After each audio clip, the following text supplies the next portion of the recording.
জীবন শিক্ষার এভরি মোমেন্টে সবাইকে স্বাগত। আজকে আমি হাজির হয়েছি দই ফুচকার রেসিপি নিয়ে। 8 থেকে 80 সবাই কিন্তু ফুচকাটা খেতে ভালোবাসি। আজকে আমি বিকেলে ফ্রি ছিলাম, তাই মনে হলো আজকে একটু ফুচকার আয়োজনটা করা যাক বিকেলে, তাহলে বিকেলটা বেশ ভালোই কাটবে। সেই আনন্দেই আজকে কী করলাম, দুটো আলু সিদ্ধ করে নিলাম যে ফুচকাটা বানিয়ে বাড়িতে সবাই মিলে একসাথে খাবো। তাই আজ আমার এই দই ফুচকার রেসিপির আয়োজন। এই দই ফুচকা বানানোর জন্য আমি প্রথমে দুটো আলু সিদ্ধ করে নিয়েছি, সিদ্ধ বসিয়ে দিয়েছি। দেওয়ার পরে দেখলাম যে দুটো আলু সিদ্ধ হয়ে গেল, নিয়ে চলে এলাম। এসে আলু দুটো একটু ভেঙে রেখে দেবো, ভেঙে একটু সাইড করে রাখবো। গরম তো, তাই একটুখানি ভেঙে সাইড করে দেবো। দিয়ে সেই ফাঁকে আমি তেঁতুলের জলটা রেডি করে নেব। দেখছেন তেঁতুল জল রেডি করা আছে, শুধু একটু ভালো করে মিশিয়ে নিতে হবে। আলুটা ভেঙে দিয়ে সরিয়ে দিয়ে তেঁতুল জলটা আমি রেডি করব। আলুটা আমার মাখা হয়ে গেছে, এবার আমি তেঁতুলের জলটা রেডি করব। তেঁতুলগুলো ভালো করে একটু জলের সঙ্গে মেখে নেব। মেখে ভালো করে তেঁতুলের কাঁধটা বের করে নেব তেঁতুল থেকে। এই তেঁতুলটা মেশানো হয়ে গেছে। এবার 2 পিস লেবু একটু নিংড়ে দেব। তেঁতুলের জলের সঙ্গে লেবু রসটা থাকলে খেতে ভীষণ ভালো লাগে।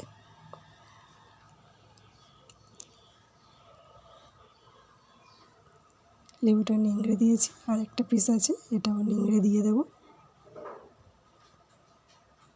দিয়ে লেবু দেওয়া হয়ে গেলে তেঁতুলের জলটাকে আমি সাইড করে দেব। তেঁতুলের জলটা সাইড করে দিয়েছি।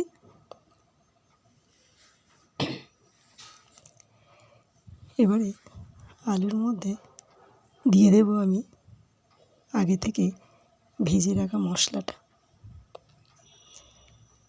মশলাটা দিয়েছি,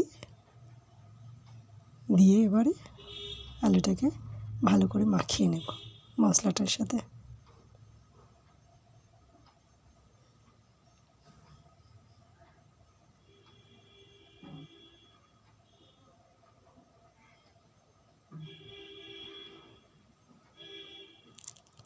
এবার আমি দিয়ে দেব কুচনো কাঁচা লঙ্কা।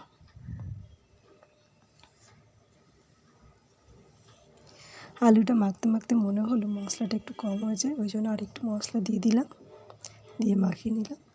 এবারে আমি কুচনো কাঁচা লঙ্কাটা আলুর সাথে দিয়ে দেব।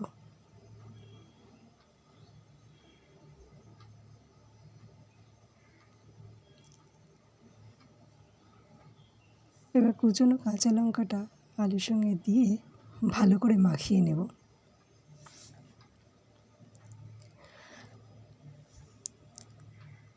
আলুর সঙ্গে কাঁচা লঙ্কাটাকে ভালো করে মাখিয়ে নিলাম। এবারে দিয়ে দেব তেঁতুল জল। একটু পরিমাণ মতো তেঁতুল জলটা দিলে কি হয়, আলুটা একটু টক লাগলে, ঝাল লাগলে খেতে বেশ ভালো লাগে, তাই একটু তেঁতুল জল দিয়ে দিলাম। এবার তেঁতুল জলটা দেওয়া হয়ে গেছে, দিয়ে আমি দেবো এবারে একটু বিট লবণ। সেই বিট লবণটা দেবো ঠিকই, কিন্তু স্বাদ অনুযায়ী দেবে, যাতে কম না হয় আবার বেশিও না হয়। বিট লবণটা দিলে কী হয়, সুন্দর একটা গন্ধ ছাড়ে বিট লবণের, খেতে হেবি ভালো লাগে। বিট লবণটা দেওয়া হয়ে গেছে। এবার আমি ভালো করে এগুলোকে মাখিয়ে নেব।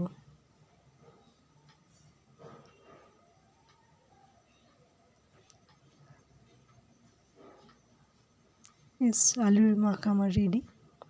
এবার মাখাটাকে একটু সাইড করে সরিয়ে দেব, দিয়ে আমি দইটাকে রেডি করে নেব।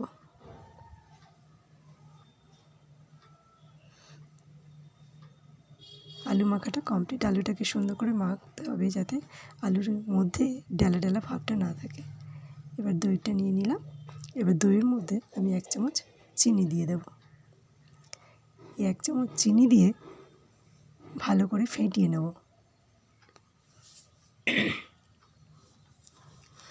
চিনিটা দেওয়া হয়ে গেছে। এবারে দইটাকে আমি ভালো করে ফেটিয়ে নেব।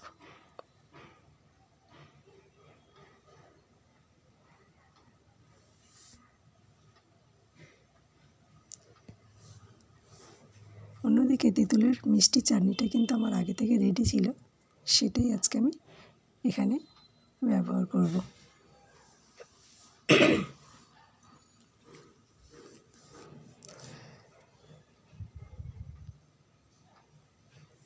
দইটা আমার রেডি হয়ে গেছে। চিনিটা দইয়ের সঙ্গে ভালো করে ফেটিয়ে দিয়েছি। ফেটিয়ে দেওয়ার পরে রেখে দেবো সাইড করে। আর অন্যদিকে একটা প্লেটের মধ্যে আমি ঝুড়ি ভাজা নিয়ে নিয়েছি। দইটা আমার রেডি।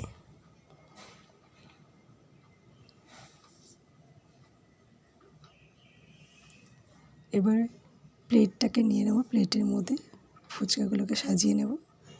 সাজিয়ে নিয়ে একটা একটা করে আলু ভরে দেব। সমস্ত ফুচকার মধ্যে আলু ভরা হয়ে গেলে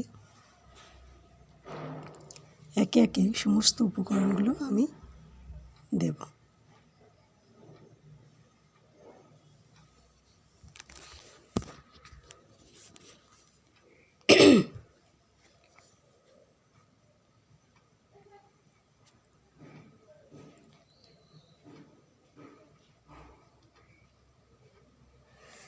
সমস্ত ফুচকার মধ্যে আলু ভরা হয়ে গেছে। এবারে দিয়ে দেব উপর থেকে টক দইটা। সমস্ত ফুচকার মধ্যে আমি টক দই দিয়ে দেব। দেওয়ার পরে দিয়ে দেব তেঁতুলের মিষ্টি চাটনি। আমার চ্যানেলে নতুন বন্ধু হয়ে থাকলে চ্যানেলটাকে সাবস্ক্রাইব করে নেবেন। সঙ্গে লাইক, শেয়ার, কমেন্ট করতে ভুলবেন না।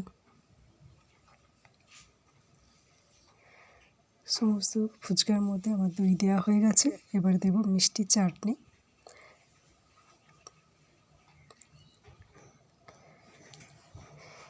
তেঁতুলের মিষ্টি চাটনি কীভাবে করেছি যদি জানতে হয় কমেন্টস করবেন। আমি তেঁতুলের চাটনিটা আপনাদের করে দেখিয়ে দেব।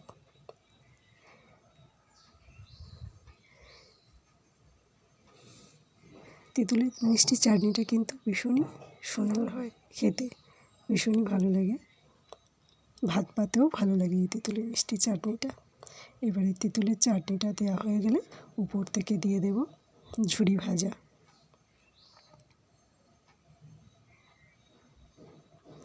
আবারও একটা কথা বলে দিই, আমার চ্যানেলে নতুন বন্ধু হয়ে থাকলে চ্যানেলটাকে সাবস্ক্রাইব করে নেবেন। এবার উপর থেকে দিয়ে দেব ঝুরি ভাজা।